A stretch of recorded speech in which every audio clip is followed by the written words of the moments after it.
Will buying an electric car actually save you money? You know, it's one of the biggest, most debated questions for anyone looking for a new car today. So we're going to cut through all the noise, all the hype, and get right down to the real numbers. You've seen the ads, right? You hear all about the dream of never ever visiting a gas station again. But then, you see that sticker price. So what's the real story? Are electric vehicles a genuine financial win, or is it just some really clever marketing playing on our gas price anxieties? Well, the truth is, it's complicated, and that's exactly what we're going to break down today. All right, so here's our game plan. We're going to start with that initial sticker price shock. Then we'll dive into what you actually spend day to day. After that, we'll pull back the curtain on some of those long-term kind of hidden costs you might not think about.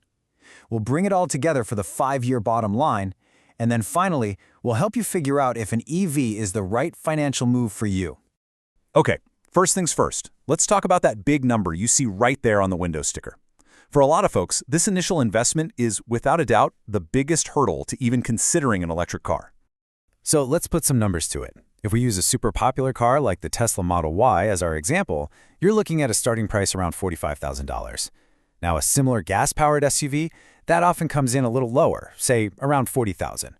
So right out of the gate, it looks like the gas car has a nearly $5,000 advantage. But like any good story, this is just the first chapter. And this is where the plot really thickens, because government incentives are always in flux. What you're seeing here is an example of a new type of policy governments are looking at. For our breakdown, we're going to call this concept OBBB.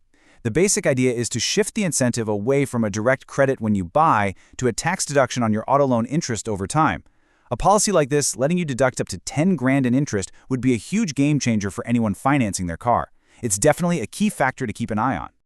Okay, so that's the upfront cost, but the entire story flips when we look at the daily expenses. I mean, this is where EVs really start to make their case, what you spend on fuel and keeping the car running. This chart pretty much says it all. If you drive a pretty average 12,000 miles a year, and we assume gas is about $3.50 a gallon, and electricity is 14 cents per kilowatt hour, the difference is just stark. You're looking at about $1,500 a year to fuel up a gas SUV compared to just $500 for the EV. That's $1,000 back in your pocket every single year. Now, let's zoom out. You stretch that savings over 5 years of owning the car, and boom, you're looking at a potential savings of $5,000 just on fuel. I mean, that's real money, and it completely wipes out that initial price difference we saw just a minute ago. But the savings don't stop there. Think about it. A gas engine is this incredibly complex machine, right? Thousands of moving parts, needing oil changes, new spark plugs, filter swaps, the list goes on. An electric motor, on the other hand, has about 20 moving parts. That's it. No oil, no exhaust system, no emission checks. Plus, that cool regenerative braking thing actually means your brake pads last way, way longer. And hey, this isn't just theory. We've got hard data. Consumer Reports found that, on average, EV drivers spend 50% less on maintenance and repairs. Over the life of the car, that can add up to thousands and thousands of dollars.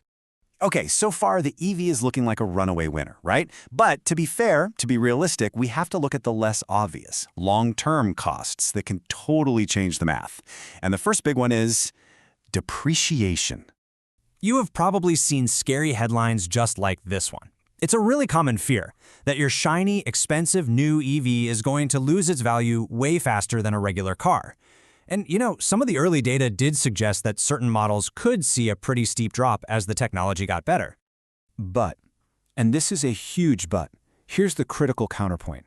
When you actually factor in the financial incentives people get when they buy the car, a deeper analysis from Consumer Reports finds something fascinating. The depreciation rate over 5 years is actually very similar to comparable gas cars. The story is just way more nuanced than those headlines let on. And there are a few other costs you've got to keep on your radar. Insurance can sometimes be a bit higher for EVs because repairs on their specialized parts can be more expensive. The fear of battery replacement, that's a big one. But the reality is, most manufacturer warranties cover it for at least 8 years or 120,000 miles. And yeah, if you get into an accident, fixing some of those high-tech parts can cost you more than it would on a gas car. All right, we've looked at the sticker price, the day-to-day savings, and those sneaky hidden costs. Now it's time for the main event. Let's put it all together and calculate the 5-year total cost of ownership. This is where the rubber really meets the road. So the Tesla starts higher at 45 grand. But over 5 years, you only had about 5,000 for electricity and maintenance. Now look at the gas SUV. It starts cheaper at 40 grand, but then you pile on a whopping $13,500 in fuel and upkeep. So the final result? After 5 years, the EV actually comes out ahead by about $3,500. Now, of course, and this is super important, these are estimates. Your actual costs are going to depend heavily on where you live, how much you drive, and what your local electricity rates are. Think of this as a framework, not a guarantee. So this all brings us to the most important question of all. We've seen the general numbers, but does an EV actually make financial sense for your specific life? The math works out beautifully in your favor if you can check these boxes. You drive a lot, so you can really rack up those fuel savings. You have a way to charge cheaply at home overnight. You're a long-term owner. You plan to keep the car for 5 years or more. And of course, if you're financing, any kind of loan interest deduction is going to be a huge help. On the flip side, a gas car might still be the more economical choice if you barely drive. You just won't see those fuel savings add up. Or if you can't charge at home and have to use expensive public fast chargers all the time. Or if you only plan to keep the car for a year or two, that higher upfront cost of the EV might not have enough time to pay for itself. And remember, money isn't everything. There are these intangible benefits to owning an EV. That silent, smooth ride, that crazy fun instant acceleration, and the wild experience of your car literally getting better overnight with a software update. You can't put a price tag on those, but they're a huge part of the appeal for a lot of people. So, the final verdict? It truly honestly depends. There is no one-size-fits-all answer here. The potential savings from owning an EV are absolutely real. They're substantial, and they are backed up by the data. But whether you will actually see those savings is completely dependent on your personal situation. So I'll leave you with this one question to really think about. How many miles do you drive each year? Because that number, that is the key that unlocks this whole equation for you. Drop your answer in the comments below.